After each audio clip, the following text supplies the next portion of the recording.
Good evening, everyone, and welcome back to AJ 101 Criminal Law Online. And tonight's lecture is going to be on Chapter 9, Dangerous Weapons Control Laws. And we're going to talk about dangerous weapons and define some of those and look at some of the laws that control some of these weapons, explosives, and different things like that. And specifically, we'll focus a little bit on handgun control and when you can and when you can't carry weapons and so forth. Now, we won't spend too much time talking about things like open carry, which is where some states have decided that it's okay to open carry firearms, just carry them out in public, and that would be places that you can think of right away, which would be like Arizona and Texas. And California doesn't have that. So we don't have the open carry laws. And remember that while the Constitution sets some guidelines for some things, the states are given the right to make certain types of laws as long as they don't interfere or try to supersede with some other constitutional issues. So therefore, some states make laws where you can have say open carry and what have you, and some states can say no, you can't have that. It's almost like the marijuana laws where some states have gone ahead and said, hey, it's okay to have recreational use, and some states have said, well, no, not really. So also, just real quick, don't forget about at the end of the chapters, the student resource area. I know you're tired of me reminding you, but again, it is a great bit of information that they have back there for you to use to study a lot of the terms and definitions and even some of the codes. Now this chapter is going to be relatively short. There are a lot of codes and sections. You won't need to know all those codes and sections. We're going to focus on some of the bigger areas in the chapter that I think are vitally important, and I'll let you know as we kind of go through that. So a lot of the handgun laws, actually a lot of the weapon laws, were a couple of years ago under different sections. So sometimes we see the actual sections of laws change, and maybe not the law itself, but it's renumbered or put into a different section. So Part 6 of the Penal Code now contains provisions defining and penalizing offenses relating to the purchase, transfer, possession, carrying, manufacturing, importation, or use of specified dangerous and deadly weapons. And these weapons that we're talking about, they're not all firearms. And you're going to see a very interesting dynamic as we look at some of the statutes here where perhaps possession of a firearm is only a misdemeanor in a certain circumstance, but yet possession of, let's say, brass knuckles or a different type of weapon may be a felony. And you're probably wondering why it's like that, and I too sometimes wonder, but we'll get to that. And then going back to Part 6 of the Penal Code, some of these statutory exceptions for weapons are also listed in those codes also. So, and some of the statutory exceptions are like law enforcement or military or private security, cinematic, meaning like props and things, and even martial arts personnel. So there are some exceptions to a lot of these different codes, and they are listed in this Part 6 of the Penal Code as well. So let's go ahead and start off with weapon seizure at domestic violence scenes. And this is something that really is becoming more at the forefront, so I thought this was a really great place to start.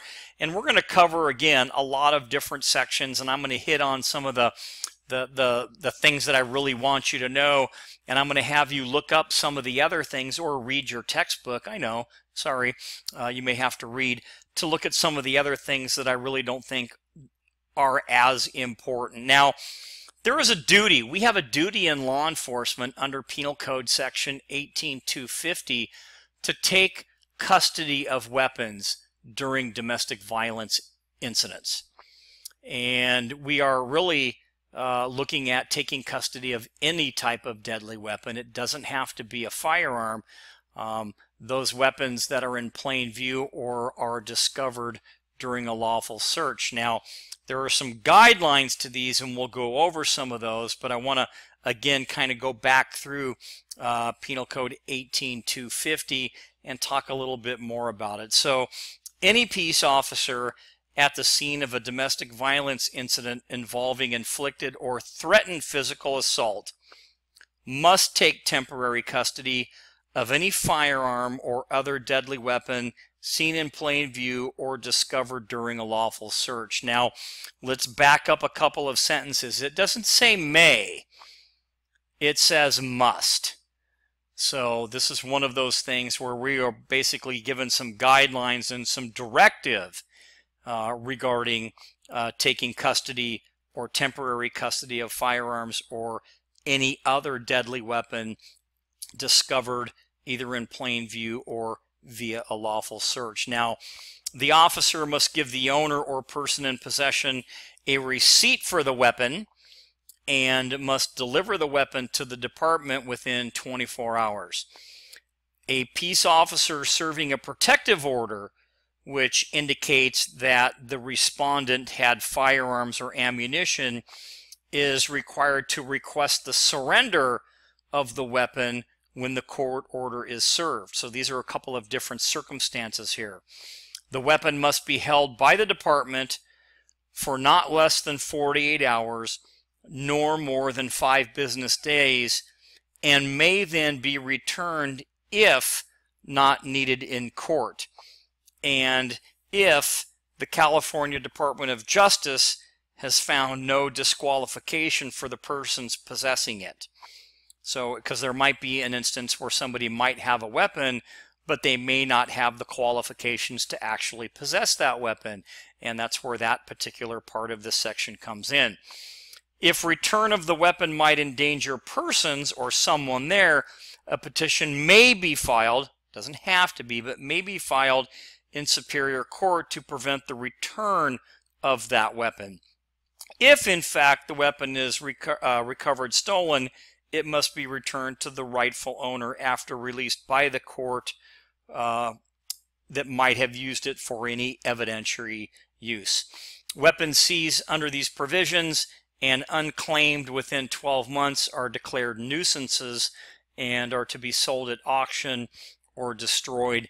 And I didn't read you all the penal codes that are there, but there's a code section that pretty much goes with every single thing that I just said. Now, law enforcement officers and agencies have no civil liability in state court for their good faith actions in complying with mandatory seizure and retention schemes of these statutes, and that section actually is Penal Code 18500. So I think it's good that we understand that. So a quick review, because it was a lot of information. Under Penal Code Section 18250, we have a duty to take custody of not just firearms, but any dangerous weapon when we're responding to a domestic violence incident.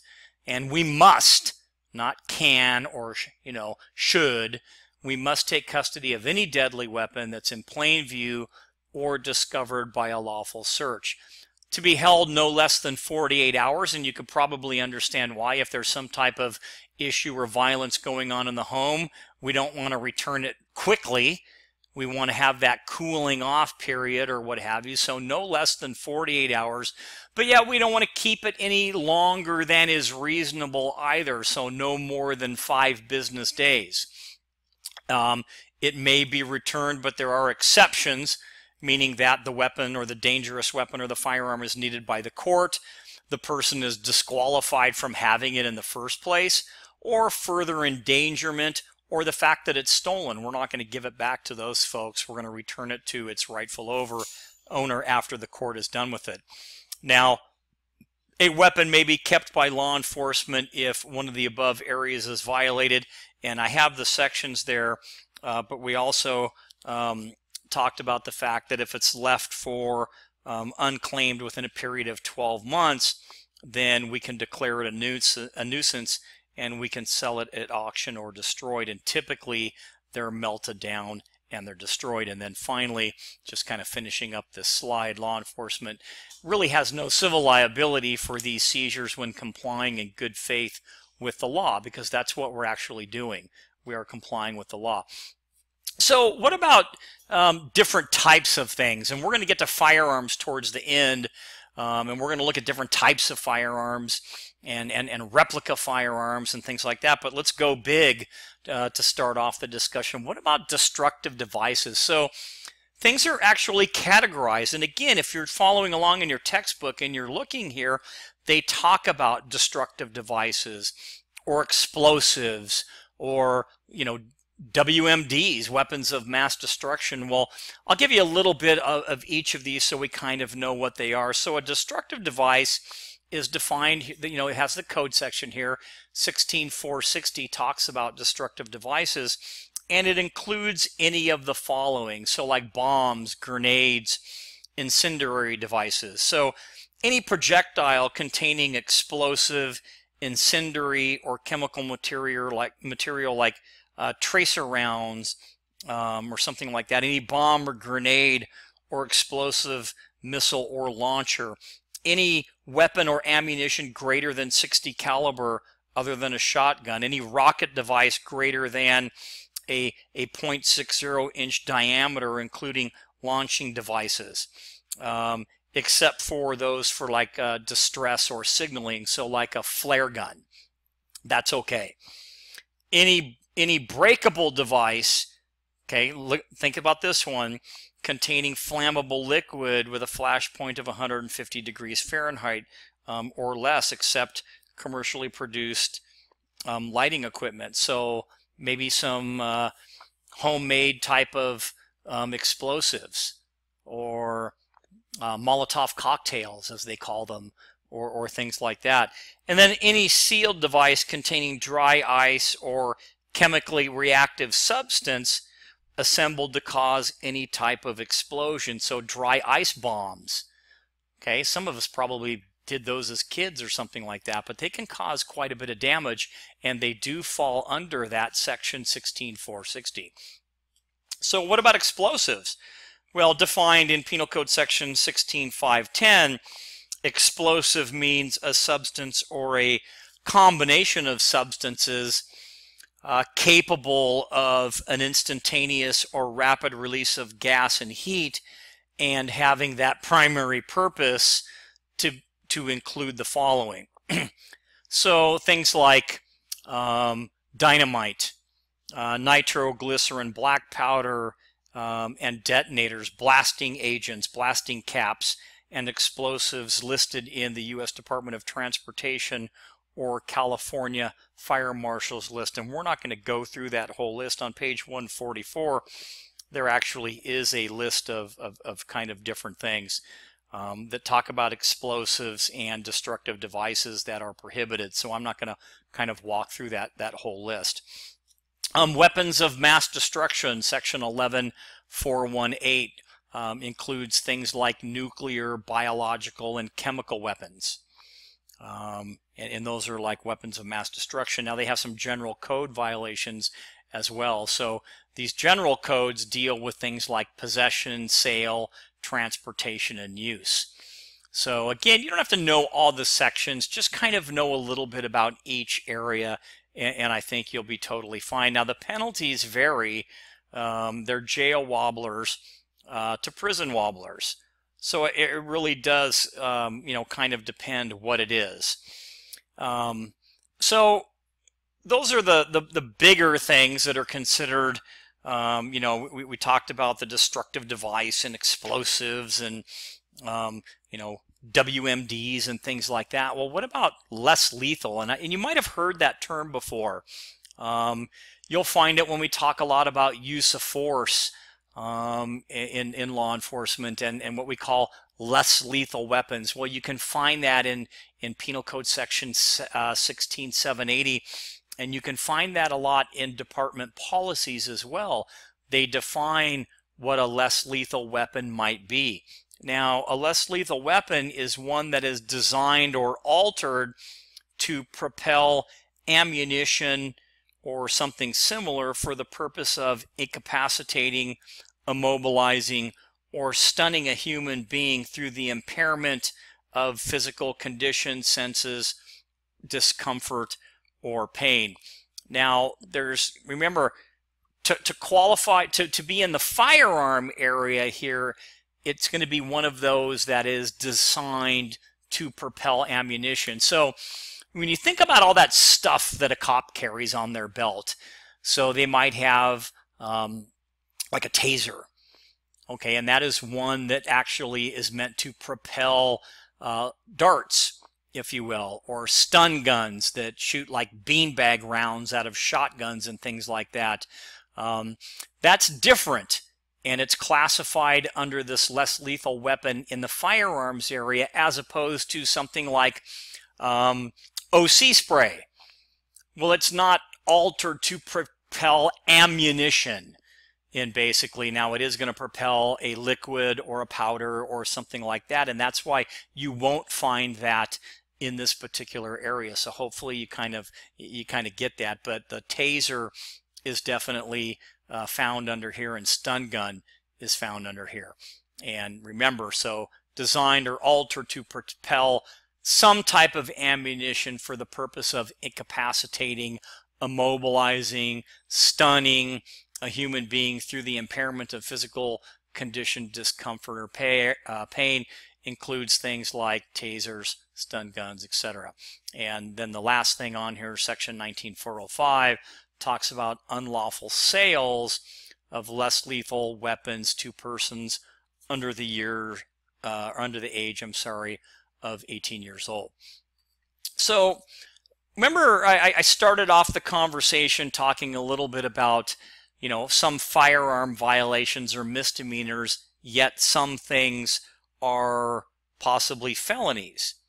And we're not going to go through all of these. If you look in your textbook starting on page, I believe it's like 145, maybe even 144, it talks about not only the sale or furnishing to minors, but it also defines what a booby trap is.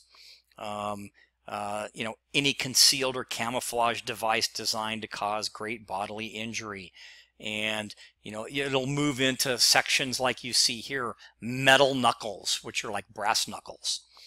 Okay. And those are, metal knuckles mean any device made wholly and partially of metal, including, projections or studs worn on the hand to protect the wearer's hand while striking a blow to increase the force or impact to injure a person. So maybe that's why some of these things might actually be felonies or even jail wobblers. So you can kind of look, the next section down in your textbook talks about the penalty for having brass knuckles or wooden, I call them nunchakus. You might pronounce it differently. So nunchucks might be another way. Shurikens, which are like throwing stars. Stun guns, tear gas, a leaded cane, meaning a cane that has a hidden area in it that has lead in it to make it heavier. And all of these are listed here in their own little section. Tear gas, though, I wanted to kind of spend just a couple minutes on talking about, because we sometimes don't really know what tear gas is, and can we have it or can we not. Tear gas and tear gas weapons are listed in the sections that you see there on the screen. And tear gas is any liquid, gaseous or solid substance intended to produce temporary physical discomfort or permanent injury through airborne dispersal. A tear gas weapon includes any shell, cartridge, bomb, revolver, pistol, or other device that causes the release or emission of tear. And then there are, of course, some restrictions to possessing those types of things. Now, again, we're not talking about the little OC spray container. We're talking about a tear gas weapon as defined in the section here. Now, at the end here, let's take a look at this interesting thing or fact. Any object that can be used as a club may be unlawful where facts show it was possessed as a weapon. So think about it. If somebody carries a baseball bat in their car, well, that could be used for something else. It could be for baseball, you know, there you go. But it could also be used for something else if it has been modified, excuse me, in a way to where the facts show it was possessed for a weapon. So maybe you had a bat, but it was the handle was cut off and the top part or the bottom part was cut off, so it's a lot shorter, where it's a little more concealable. Maybe a hole was drilled through it and a strap was placed through that, and maybe there was some tape wrapped around the end of it for a better grip, and it's no longer a baseball bat. It's become a modified object that can be used as a club, and it may be unlawful. Okay, not always, but where facts show that it was possessed as a weapon, that People versus Grubb case states that, you know what, it could in fact be illegal. And the same thing with knives. I'm not going to spend a lot of time talking about knives because there are in fact so many different sections, ranging from what you see here, a belt buckle knife, to a cane sword, and you can kind of picture in your mind what some of these look like. Like a belt buckle knife is going to be a belt buckle that one part of it comes out and it has a knife, and you can look through these and you can kind of see what's going to be unlawful and maybe what not, you know, might be lawful. Pen knives, ballistic knives, dirk or daggers. Mere possession is not a crime. It's unlawful only when carrying concealed upon the person. So if you have that dirk or dagger, actually years ago it used to be a violation of law to simply possess. Well, that's changed. Mere possession is not a crime. It's only unlawful when you conceal that, like in your sock or in your shoe or in your pants or something similar. Switchblade knife. This is a knife having the appearance of a pocket knife, and it must include a spring blade, gravity knife or something like that, and the blade must be at least 2 inches long. And it is in fact unlawful to carry a switchblade knife. So again, you can go through and read all of these and understand it. Now also, one thing that may not come out of our conversation here would be the unlawful possession of body armor, something what an officer might wear. So it is a jail felony for anyone who has been convicted of a violent felony to possess body armor, and body armor is any bullet resistant material intended to provide ballistic and trauma protection for the wearer. So again, I'm not going to go through all of these different types of things here. I'll let you do that at your leisure. We're going to talk a little bit more now on things that you'll probably run across more frequently, and that being firearms. So again, hopefully you kind of understood a lot of the different things that are in there as far as like switchblade knives and things like that. So moving on to firearms. So firearms are defined under Penal Code 16-520, and a firearm is any device designed to be used as a weapon from which a projectile is expelled through the barrel by the force of any explosion or other form of combustion. A firearm also includes the frame or receiver or any rocket launcher or similar device containing any explosive or incendiary material. Now, these are just some definitions, if you will, that kind of talk about some different types of firearms, and then we're going to move into, again, things that you'll see more on the patrol level when you're talking or dealing with firearms. So concealable firearm is under Penal Code Section 16-530, and that would be any pistol, revolver capable of concealment with the barrel length less than 16 inches. A long gun would be defined under Penal Code Section 16865, which is a firearm that's not a handgun or a machine gun. So I know that sounds kind of like corny, but that's really what the section says. Now, another interesting section that kind of comes into play is what we call criminal storage of a firearm. And there's a couple of sections that go with it. Penal Code Section 15110, 25-200, 25-135, and 25-140. And we're not going to go through all of these, but this section makes it a crime to keep a loaded firearm unsecured and accessible to children under 18 or unlocked within an unattended or unsecured vehicle.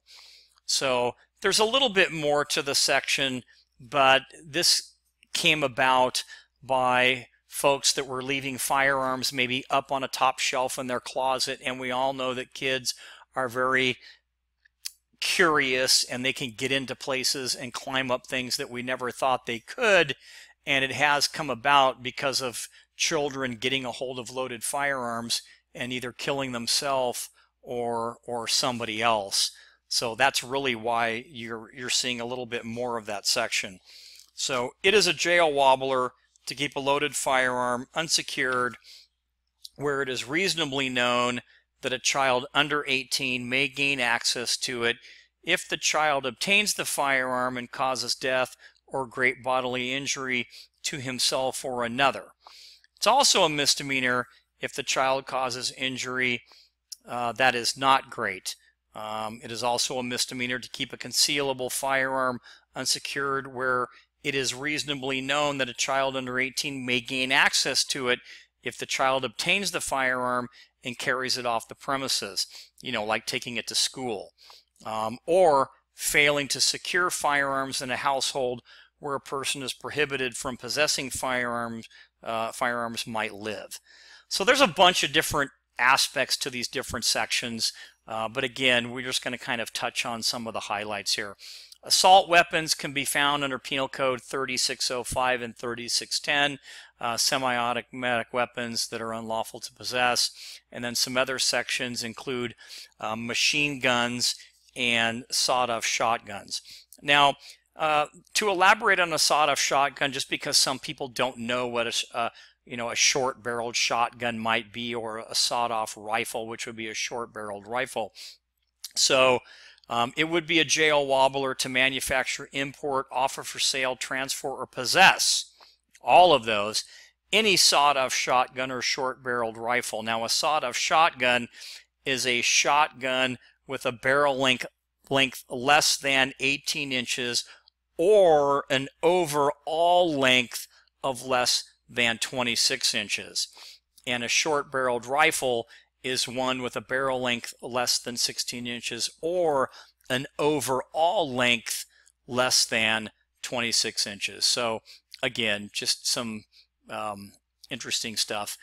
And a couple other sections that I'm not going to spend too much time on, but I want to touch on a little bit, would be those weapons that are out there, or firearms that have a disguised appearance.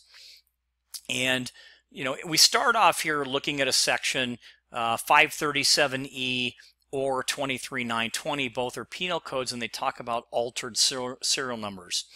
So it is a misdemeanor to knowingly buy, sell, receive, or possess a serial numbered item in which the item or the serial number has been removed, covered, or altered. And the reason for that is more than likely the item is stolen. Otherwise, there would be no need for somebody to alter the serial number. And then there's sections here that talk about things like unconventional pistols, or an imitation firearm. And an imitation firearm is a case for a cellular telephone or a toy or replica that is so similar to a real firearm that a reasonable person might perceive it to be real, except those that are white or a bright color or are translucent, meaning you can see the contents inside. And some of the criminals out there have gotten a little bit sophisticated, where they might take a a toy firearm and it might have the orange tip, and they basically paint it black because they want people to think that it's a real firearm. Or on the other hand, the sophistication and the really sad thing is that they might take a real firearm and they'll paint the tip orange, so somebody might actually think that it is a imitation firearm. So that's why they have a lot of different sections for all of these. You have things like cane guns and wallet guns and even undetectable firearms that are made that are altered in such a way so they're not detectable through like metal detectors and things like that. Well, what about plain old kind of regular firearms and things? So let's kind of get into that because that's the meat of the discussion for today. There are, again, all kinds of different sections. They have a section for being armed while masked. So unlawful to possess a firearm in a public place while wearing a mask. Talk about carrying a concealed weapon, section 25400A. Carrying a concealed weapon upon the person or in a vehicle is a crime. It's a misdemeanor. And concealed can mean found in an unlocked gun case.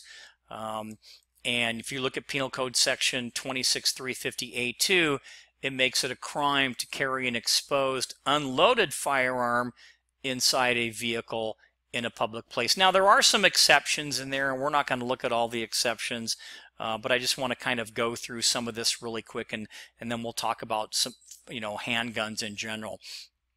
Firearms carried openly in a belt holster are not considered concealed. And then, of course, police chiefs, sheriffs, and what have you, they can actually issue firearm permits, providing somebody has gone through whatever policy or procedure that they have for that. So what about loaded firearms? So we talked a little bit about concealed firearms and carrying a concealed firearm when you shouldn't do it, or when you could do it. So just kind of a review real quick. A person who carries a concealed firearm, okay, upon his or her person, or who carries or causes to be carried concealed in a vehicle under his or her control, or in which he or she is an occupant, any pistol, revolver, or other firearm capable of being concealed upon the person is guilty of carrying a concealed firearm.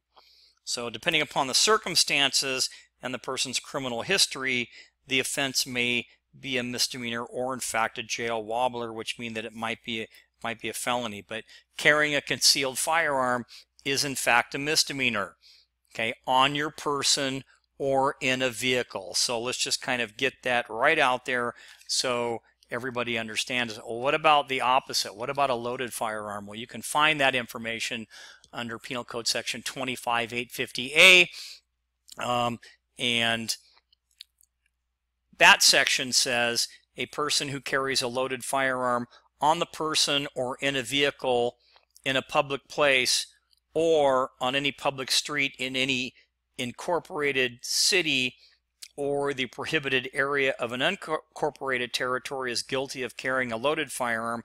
And again, depending upon the circumstances, the person's criminal history, etc., the offense could be a misdemeanor or even a jail wobbler. Now, there are a lot of exceptions that kind of come into play. So again, I'm not going to go through all of the exceptions, but those can be found as stated here in sections 26040 through 26045. And the law also gives us the right, police, to detain a person and inspect a weapon to find out whether or not it's loaded. And sometimes the question comes up about, hey, is this firearm like loaded or not? And it's, we have to kind of think about that on when is a firearm actually determined to be loaded. Well, for purposes of this particular section, a firearm is loaded only if there is an unexpended cartridge or shell in or attached in any manner to the firearm in such a way that it could be fired, including in the firing chamber or in a magazine or clip inserted in the firearm. Now, even though there might not be a round in the chamber beneath the firing pin, the weapon would still be loaded if an unexpended round or ammunition is in the cylinder of a revolver or in the clip inserted, or the magazine or clip inserted in a semi-automatic firearm. So it doesn't have to be actually chambered. The round doesn't have to be chambered, but if you have ammunition in the clip and that clip is loaded into the weapon, that is considered a loaded firearm. Same with the revolver. It doesn't have to be right behind the firing pin. If one of those cylinders contains a loaded round, for all intents and purposes, the firearm is considered to be loaded. So the firearm is not loaded if ammunition is only in the person's immediate possession or immediate area. Does that make sense to everybody? And hopefully it does. Now, what about unlawful carrying and shooting, or allowing others to bring a firearm into a car? So it is a misdemeanor for the driver or owner of a vehicle to knowingly permit another person to carry a loaded firearm in the vehicle, and that would be in violation of section 25850. It's a prison wobbler for the driver or owner knowingly to permit another person to discharge a firearm from a vehicle in violation of section 26100 subsection B, and it's a prison wobbler to willfully and maliciously discharge a firearm from any vehicle. So you have a lot of different sections, and I know that it's really hard to kind of keep track of, but it's a misdemeanor to carry an unloaded handgun open in public outside of a vehicle or inside of a vehicle. It's also a misdemeanor for the driver of a vehicle to allow a passenger to carry a firearm into the vehicle as well. It's a misdemeanor to openly carry an unloaded long gun outside of a vehicle in a unincorporated city. So there's just a lot of different sections there that I know you have to kind of keep track of. But again, if you read these sections a little bit deeper, I'm sure that it'll be really simple for you to get a hold of. Now, there are some other areas where you are simply restricted to possess firearms, and one would be possession by minors. A minor under 18 may not possess a firearm, and there are a couple of exceptions. Another one would be a felon or a narcotics addict in possession of a firearm. It's a prison felony for any person who is addicted to any narcotic, or any person who has been convicted of a felony in state court or specified federal court cases to have a firearm in his or her possession or control. Also, if you're on probation or you're on parole, there are some circumstances where you won't be able to obviously have firearms. Or if you've been served a restraining order, it could be a restraining order violation to possess any type of firearm as well. Now, we're going to end with basically a quick discussion on the Constitution here in looking at the Second Amendment. So the Second Amendment says, in part, a well-regulated militia being necessary to the security of a free state, the right of the people to keep and bear arms shall not be infringed upon.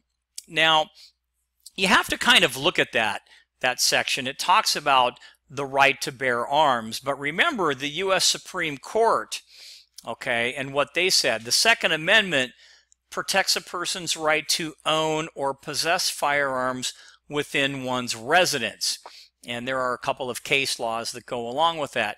Case law notes that the Second Amendment does not affect states from making their own laws, okay, or making laws regulating firearms under certain circumstances.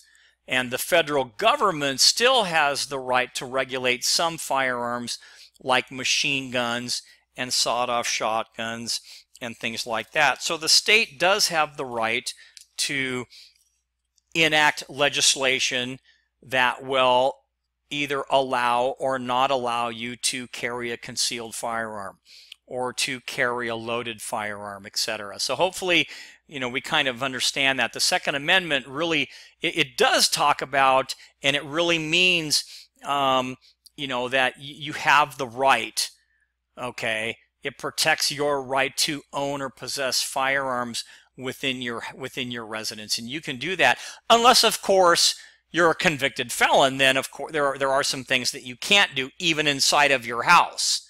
So there are some of those regulations, but if you're just kind of the average Joe, if you will, you do have the right to own and possess firearms in your home, but the state also has the right to regulate and make laws that regulate firearms under certain circumstances. So hopefully that kind of cleans up everything that I've kind of said that. And then finally, we're going to, I know I said we were going to end a minute ago, but let's just get this kind of out of the way. When we talk about firearms, I guess we would be remiss not to talk about possession. Like, what is it? What does it mean to possess? And how does that impact you? Well, possessing a firearm could impact you if you're in a position where it would be possessing it illegally. So what, in fact, is possession? Well, the law recognizes two types of possession. Actual possession, which means you actually possess it. You have direct physical control over an item. And then constructive possession, which means that you don't have it, no actual possession, but you knowingly have the right of control over an item, or dominion and control. And the law recognizes that one person may have possession alone, or two or more persons may jointly share actual or constructive possession. So when we talk about right of control, it could be, let's say, a backpack that's sitting on the ground beside you and you're illegally possessing something in it, let's say a firearm for purposes of this discussion, and it's your backpack. Now, you don't have it like in your hand, okay, but you have the right of control over that. Just like your bedroom at home, you would have the right of control over that. Or a vehicle that's registered to you, you would have the right of control over that. And that's kind of where they talk about dominion and control, or right over an item.